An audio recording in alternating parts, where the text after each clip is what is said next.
Hello, ഈസ്റ്ററൊക്കെ ആയിട്ട് എന്താണ് നിങ്ങളുടെ പരിപാടി? ഞാൻ ദേ അമ്മേനെ കുറച്ച് ഹെൽപ്പിങ്ങിലാണ്. അപ്പം ഞാൻ വിചാരിച്ചു നിങ്ങളായിട്ട് കുറച്ച് വിശേഷമൊക്കെ പറഞ്ഞിട്ട് നമുക്ക് പണിയെടുക്കാന്ന്. അതായത് എന്നെ അടുത്തറിയാവുന്ന ഒരാളെ എനിക്ക് ഇട്ടിരിക്കുന്ന പേരാണ് കഥറാണി. അതായത് ഞാൻ കഥ പറഞ്ഞു തുടങ്ങിക്കഴിഞ്ഞാൽ പിന്നെ നിർത്തില്ല കേട്ടോ. കഥ എന്ന് പറയുമ്പോൾ എൻ്റെ ലൈഫിൽ നടന്ന കുട്ടി കുട്ടി കാര്യങ്ങളൊക്കെ ആയിരിക്കും. പക്ഷെ എനിക്കതിനെ പറയാൻ ഭയങ്കര ഇഷ്ടമാണ്. ചില ആൾക്കാർക്ക് കേൾക്കാൻ ഇഷ്ടമായിരിക്കും. അപ്പം ഞാൻ വിചാരിച്ചു ഇന്ന് നിങ്ങളെ വെറുപ്പിക്കാന്ന്. എൻ്റെ സ്കൂൾ കാലഘട്ടം നടന്ന ഒരു സംഭവമായിട്ട് ഞാൻ നിങ്ങളോട് പറയാൻ പോകുന്നത്. എനിക്ക് 2 ചേച്ചിമാരാണല്ലോ. അപ്പം ഞങ്ങൾ 3 പേരും കൂടെ ഏറ്റവും മെയിനായിട്ട് ചെയ്യുന്ന കുറച്ച് കാര്യങ്ങളാണ്. വീട്ടിൽ ജാതിയുണ്ട്, പിന്നെ കശുമാവൊക്കെ ഉണ്ടായിരുന്നു. ഞങ്ങൾ കുട്ടിയായിരുന്ന സമയത്ത് ഇഷ്ടം പോലെ ഉണ്ടായിരുന്നു. അപ്പം ഇതൊക്കെ പെറുക്കി കൂട്ടി ഇങ്ങനെ ഉണക്കി വിൽക്കുന്ന സമയത്ത് കുറച്ച് പൈസ കിട്ടും. ആ പൈസയിൽ നിന്ന് ഒരു കുട്ടി വിഹിതം അമ്മ ഞങ്ങൾക്ക് തരും. അതായത് ചിലപ്പോൾ ഒരു 50 രൂപ 30 രൂപയൊക്കെ ആയിരിക്കും. പക്ഷെ അന്ന് അത് വലുതാണല്ലോ. അപ്പോൾ അതുകൊണ്ട് ഐസ്ക്രീമോ അല്ലെങ്കിൽ സ്കൂളിലേക്കുള്ള ബോക്സോ അങ്ങനെ എന്തെങ്കിലും സാധനങ്ങളൊക്കെ വാങ്ങിക്കും.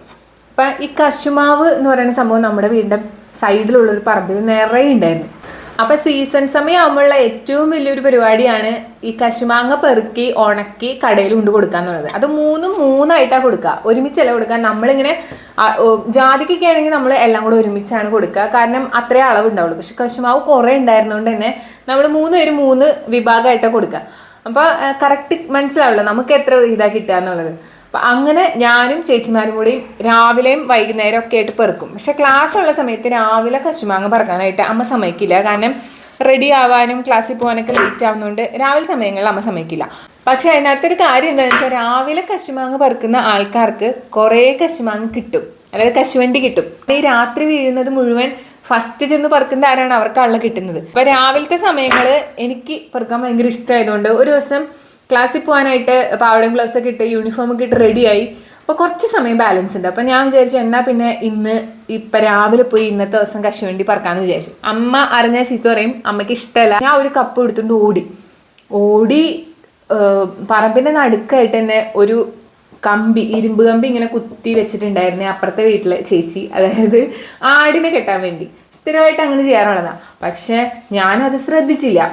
അന്ന് എൻ്റെ തിടുക്കത്തിൽ ഞാനിങ്ങനെ ഓടിച്ചെന്ന്, നമ്മൾ ഓടുമ്പോൾ കാല് പൊക്കിയാണല്ലോ ഓടിച്ചെന്ന് ഒരു കാലെടുത്ത് വെച്ചത് ഈ കമ്പിമ്മ കുത്തിയതും നല്ല രീതിയിലേക്ക് അങ്ങ് തറഞ്ഞു കയറി. എനിക്ക് അപ്പോൾ വേദന ഒന്നും തോന്നിയില്ല. എനിക്ക് ഫസ്റ്റ് തോന്നിയത് ടെൻഷനാണ്. കാരണം എൻ്റെ ദൈവമേ, ഞാൻ എങ്ങനെ അമ്മോട് പറയും? അമ്മ ഇന്ന് ചീത്ത പറഞ്ഞ് കൊല്ലുമല്ലോ എന്ന് വിചാരിച്ച് ഞാൻ ടെൻഷൻ അടിച്ച് ഈ സംഭവം കാലിങ്ങനെ മുകളിലോട്ട് വലിച്ചത് കമ്പിപ്പാടെയാണ് കാലുമേ ഇങ്ങനെ പൊന്തി വന്നത്. നല്ല ബ്ലീഡിങ് വരാൻ തുടങ്ങി. അപ്പോൾ ബ്ലഡ് ഇങ്ങനെ പുറത്തേക്ക് ഇങ്ങനെ ഒഴുകുക. അപ്പം ഞാൻ ആകെ ടെൻസ്ഡ് ആയിട്ടാണ്. എനിക്ക് വേദന ഒന്നും അല്ല ആ സമയത്ത്. എനിക്ക് ടെൻഷനാണ്. അമ്മയോട് എന്താ പറയുക, അമ്മയുടെ ചിത്തിന്ന് മൊത്തം കേൾക്കണമല്ലോ, അമ്മ എങ്ങനെ റിയാക്ട് ചെയ്യും, അതാണ് എൻ്റെ ടെൻഷൻ. എന്നിട്ട് ഞാൻ എന്ത് ചെയ്തു, ആ കാല് പൊക്കി പിടിച്ച് ഒങ്കി വേഗം വീട്ടിലോട്ട് തിരിച്ചു വന്ന് ആ ഇറയത്ത് അങ്ങനെ കുത്തിയിരുന്നു. അമ്മോട് പറയണോ വേണ്ടോന്ന് ഒരു 2 മിനിറ്റ് എടുത്ത് ആലോചിച്ചു. പക്ഷേ ഈ ബ്ലഡ് ഇങ്ങനെ പോയിക്കൊണ്ടിരിക്കുന്ന കാണുമ്പോൾ എനിക്കും ചെറിയൊരു ഉൾഭയം. അങ്ങനെ ഞാൻ അമ്മേന്ന് വിളിച്ച് അമ്മ വന്നു കഴിഞ്ഞപ്പം ഫസ്റ്റ് തന്നെ ഇതെന്താടി ഒപ്പിച്ച് വെച്ചേണേ? എൻ്റെ സ്ഥിര ഏർപ്പാടാണ് എന്തിനെങ്കിലൊക്കെ തട്ടിക്കാലും കൈയും മുറിയാന്നുള്ളത്. എൻ്റെ കുട്ടിക്കാലം മുതലേ എൻ്റെ ജീവിതചര്യയാണത്. എവിടെ ഒപ്പിച്ചുകൊണ്ട് വന്നാൽ കഴിഞ്ഞത് എന്താണിത് എന്നൊക്കെ ചോദിച്ചു കഴിഞ്ഞപ്പോൾ ഞാനും അമ്മ ഇങ്ങനെ ഒരു കമ്പിമ്മ കാല് കൊണ്ടു എന്ന് ഞാൻ പറഞ്ഞു. അപ്പോൾ തന്നെ അമ്മ ഓക്കെ, നിന്റെ അടുത്ത് പറഞ്ഞ അനുസരിക്കാണ്ട് നീ ഈ സമയത്ത് പറമ്പിലേക്ക് പോയതല്ലേ എന്ന് പറഞ്ഞിട്ട് അമ്മ എനിക്ക് ജോലിക്ക് പോകാൻ സമയമായെന്ന് പറഞ്ഞാൽ അമ്മ റെഡി ആവാൻ വേണ്ടി അങ്ങ് പോയി. ഒരു തുണി എടുത്ത് ചുറ്റി തന്നിട്ട് അമ്മ പോയി. ഞാൻ ആ തുണിയും വെച്ചിരുന്ന് 2 മിനിറ്റ് കഴിയുമ്പോഴേക്കും ആ തുണി ബ്ലഡിൽ മുങ്ങിയിട്ടാ. പിന്നെ അമ്മ വന്ന് കുറച്ച് കഴിഞ്ഞപ്പോൾ എന്തായി എന്ന് പറഞ്ഞ് നോക്കി കഴിഞ്ഞ സമയത്ത് തുണി അഴിച്ചു കഴിഞ്ഞപ്പം ഈ കാലിൻ്റെ അടിയിലോട്ടാണല്ലോ ഇങ്ങനെ കമ്പി കയറിയിട്ടുണ്ടായിരുന്നത്. അപ്പോൾ ഫ്രണ്ട് ഇവിടേക്കെന്ന് വെച്ച് കഴിഞ്ഞാൽ ബൾബ് പോലെ ഇങ്ങനെ അങ്ങ് മുഴച്ചു വന്നു. അപ്പോൾ അമ്മ സീരിയസ് ആയി, ഞാനും കുറച്ച് ടെൻസ്ഡ് ആയി. അപ്പോൾ അമ്മ പറഞ്ഞു, ഇതെന്താണ്, എന്ത് സംഭവിച്ചിട്ടാണ് ഇത്രയും വലിയൊരു ബൾജിനെസ് വന്നേക്കുന്നത്, എന്താണ് ശരിക്കും കാര്യം പറയാൻ പറഞ്ഞപ്പോഴാണ് ഞാനിങ്ങനെ പറഞ്ഞത്, അമ്മ ഒരു കമ്പി ഇങ്ങനെ കാലിലൂടെ തറച്ച് കയറി, ഞാനതിങ്ങനെ തൊട്ടപ്പോഴാണ് താഴേക്ക് വീണത്, അങ്ങനെയൊക്കെ പറഞ്ഞു കഴിഞ്ഞപ്പോൾ അമ്മയ്ക്ക് ഈ സംഭവം സീരിയസ് ആണെന്ന് മനസ്സിലായി. അങ്ങനെ അമ്മ പറഞ്ഞു, വേഗം അമ്മ ഫോൺ എടുത്തിട്ട് ഓട്ടോക്കാരെ വിളിച്ചു. അപ്പോൾ ജംഗ്ഷനിൽ ഓട്ടവും ഫോൺ എടുക്കുന്നില്ല.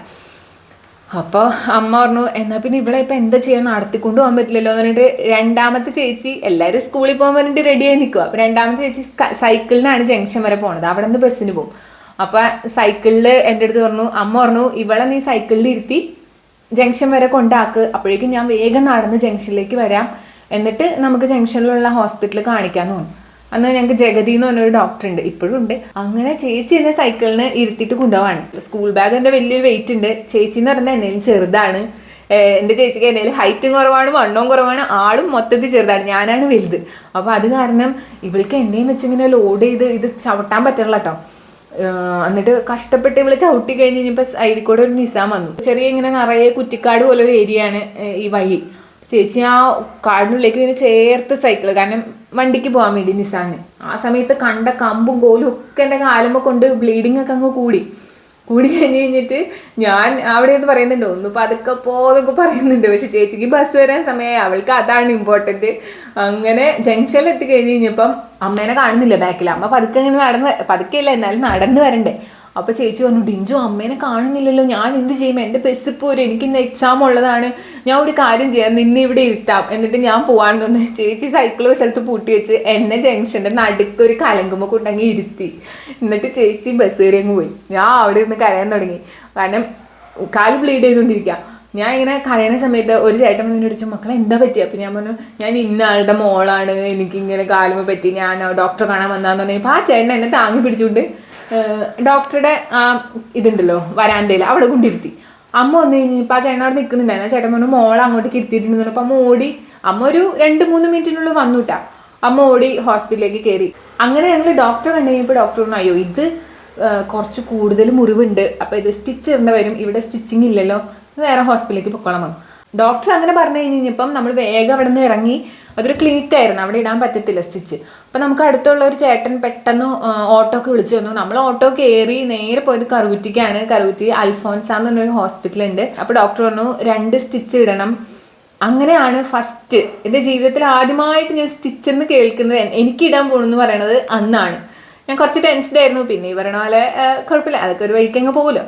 അങ്ങനെ മരയിപ്പിക്കുക, അനസ്തേഷ്യ അങ്ങനെ സംഭവങ്ങളൊന്നും ഉണ്ടായിരുന്നില്ല. ഒരു മരുന്ന് പുരട്ടി തന്നു. അതിനുശേഷം അവർ അങ്ങനെ തന്നെ കാലിൻ്റെ അടിയിലായിരുന്നു. അപ്പോൾ 2 സ്റ്റിച്ച് ഇട്ടു. നല്ല പെയിനൊക്കെ ഉണ്ടായിരുന്നു. അപ്പോൾ അതാണ് എൻ്റെ ഈ സ്റ്റിച്ച് ഇടലിൻ്റെ തുടക്കം. അതിനുശേഷം പിന്നീട് അങ്ങോട്ട് കുറേ സ്റ്റിച്ചുകൾ ഈ മേത്തേക്ക് കയറിയിട്ടുണ്ട്. പിന്നെ എൻ്റെ കയ്യിലിരിപ്പുകൊണ്ട് തന്നെയാണ്. എനിക്ക് വളരെ ശ്രദ്ധക്കുറവുള്ള ഒരാളാണ്. അപ്പോൾ പടപടേന്ന് ഇങ്ങനെ വീഴലും പിടിക്കലും ഒക്കെ കൂടുതലായതുകൊണ്ട് അതൊന്നൊരു പുത്തിരി അല്ലാതെ ഇപ്പം മാറിയിട്ടുണ്ട്. കാരണം ഈ കൈമ തന്നെ ഉണ്ട് ഒരു 100-ൽ കൂടുതൽ സ്റ്റിച്ച്. അതായത് എനിക്ക് നല്ല ശ്രദ്ധക്കുറവുള്ള ഒരാളാണ്. ഞാൻ വല്ല കാര്യമായിട്ട് പറയുന്നതല്ല, പക്ഷെ അത് ഓരോ വർഷം മാറ്റി മാറ്റി കൊണ്ടുവരണമെന്ന് വിചാരിക്കുമ്പോൾ അത് കൂടി വരുവാണ്. അതിൻ്റെ ഭാഗമായിട്ട് കുറേ കാര്യങ്ങൾ എനിക്ക് സംഭവിച്ചിട്ടുണ്ട്. അപ്പം നിങ്ങൾക്ക് ഇങ്ങനത്തെയുള്ള സംഭവങ്ങളൊക്കെ ഉണ്ടായിട്ടുണ്ടാവും.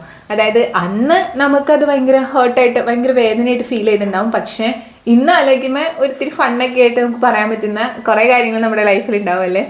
അപ്പം അങ്ങനെയായിരുന്നു എൻ്റെ ലൈഫിൽ ആദ്യമായിട്ട് ഒരു സ്റ്റിച്ച് ഇട്ടത്. നിങ്ങളോട് കഥയും പറഞ്ഞുകൊണ്ട് സവാള അരിയാന്ന് പറഞ്ഞല്ലേ, ഞാൻ ഒറ്റ സവാള പോലും അരിഞ്ഞ് തീർത്തിട്ടില്ല. മിക്കവാറും അമ്മ എന്നെ അരിയും. അപ്പം ഞാൻ വേഗം പോയി പണിയൊക്കെ തീർക്കട്ടെ. Bye by.